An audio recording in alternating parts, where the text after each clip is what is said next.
నమస్తే నేను Priya welcome to today 9 news. ఈ వార్తలు సమర్పిస్తున్న వారు Arogya multi specialty hospital Jangareddy Gudem road కోయల్గూడెం।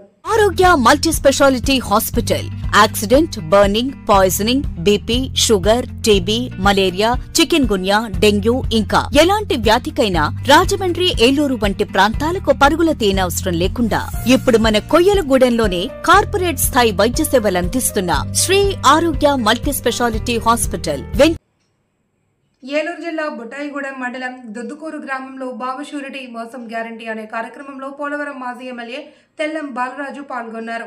ఈ సందర్భంగా మాజీ ఎమ్మెల్యే మాట్లాడుతూ వైసీపీ ఎంపీ మిథున్ రెడ్డిని అక్రమంగా అన్యాయంగా కక్షపూరితంగా అరెస్ట్ చేశారని, అసలు లిక్కర్ మాఫియాకి సంబంధం లేదు, మిథున్ రెడ్డిని అరెస్ట్ చేయడం దారుణమైన విషయమని, ఓ కేబినెట్ మంత్రిగా కూడా చేయనటువంటి ఎంపీని అరెస్ట్ చేయడం ఇది కక్షపూరితమైన అరెస్ట్ అని ప్రజలు గమనిస్తున్నారని, ఎన్నికల్లో ఎన్నో హామీలు ఇచ్చి అధికారంలోకి వచ్చిన మీరు ప్రజలకు న్యాయం చేయడం మానేసి కక్షపూరిత రాజకీయాలు చేస్తున్నారని, పవన్ కళ్యాణ్ డిప్యూటీ సీఎంగా ఉన్నాడు కాబట్టి తన సినిమాకు టికెట్ ధరలు పెంచుకున్నారు, కానీ రాష్ట్రంలో గిట్టుబాటు ధర లేక రైతులు అల్లాడిపోతుంటే దాని గురించి పట్టించుకోవడం లేదు।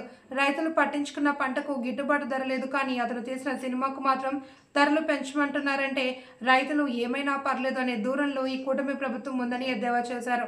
ఈ కార్యక్రమంలో వైఎస్ఆర్సీపీ నాయకులు, సర్పంచ్లు, వార్డు మెంబర్లు, కార్యకర్తలు పాల్గొన్నారు। ఈ రోజు చేస్తాడు, రేపు చేస్తాడు, మాకు ఇచ్చిన హామీలు అమలు జరుగుతాయి, మా కుటుంబాలు బాగుపడతాయి, జగనన్నలా చేస్తాడు, బటన్ నొక్కుతాడు, మా అకౌంట్లో పడతాయి, మేమన్నీ మా ఇంటిని, మా పిల్లల్ని, మా వ్యవసాయాన్ని అన్నిటినీ సవరించుకోవచ్చు అని పేద ప్రజలు ఎదురు చూస్తూ ఉన్నారు। కానీ కూటమి ప్రభుత్వం వచ్చిన 14 నెలలు గడుస్తుంది, ఎటువంటి భరోసా కల్పించలేకపోయాడు పేద ప్రజలు। ఎదురు చూస్తూ సంవత్సరం లోపే కూటమి ప్రభుత్వం మీద వ్యతిరేకత వచ్చింది। దానిని అనుగుణంగా ఈరోజు మన ప్రియతమ నాయకులు మాజీ ముఖ్యమంత్రి వైఎస్ జగన్మోహన్ రెడ్డి గారు మరలా మన కార్యకర్తలకి మనం మళ్ళీ ప్రజల దగ్గరికి వెళ్ళాలి, ప్రజలకు భరోసా ఇవ్వాలి, ప్రజలు మోసపోయారు అనేసి మళ్ళీ మనల్ని సన్నద్ధం చేయడానికి ప్రవర్తిస్తున్నాం। కాబట్టి మనం ఈ తీసుకున్నందుకు ప్రతి ఒక్క వైసీపీ నాయకుడు, కార్యకర్తలు కూడా ప్రతి ఒక్కరు మనము ఈ కూటమి ప్రభుత్వంలో వైసీపీ శ్రేణులకు కానీ ప్రజలకు కానీ ఎటువంటి భద్రత కూడా లేదు అని అనడానికి నిదర్శనం ఈరోజు మన రాజంపేట ఎంపీ మిథున్ రెడ్డి గారి మీద, అలాగే రాష్ట్రంలో ఉన్న వైసీపీ నాయకులపైన, వైసీపీ కార్యకర్తలపైన ఈరోజు ఏ రకంగా అక్రమ కేసులు, అక్రమ అరెస్టులు జరుగుతున్నాయో ఈరోజు అందరూ కూడా మీరు చూస్తున్నారు। ఈరోజు ప్రజాస్వామ్యం ఈరోజు కూనీ చేశాడు చంద్రబాబు నాయుడు। ఎక్కడ కూడా ఈ రాష్ట్రంలో ప్రజలకి, ముఖ్యంగా మహిళలకు కానీ, వైసీపీ శ్రేణులకు కానీ, ప్రజలకు కానీ ఎక్కడ కూడా భద్రత లేదు।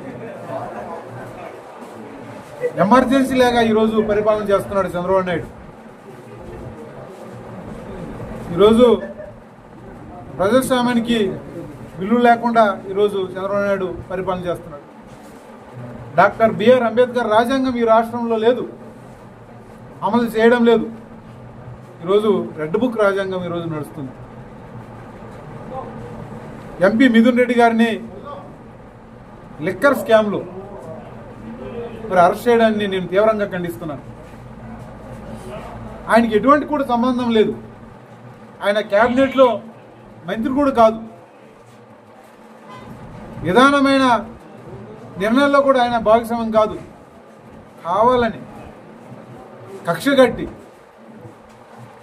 ఆయన రాజకీయ ఎదుగుదలని అణచివేయడానికి, వైసీపీ శ్రేణుల్ని భయప్రాంతం చేయడానికి ఈరోజు ఆయన అరెస్ట్ చేసింది। దాన్ని పరాకాష్ట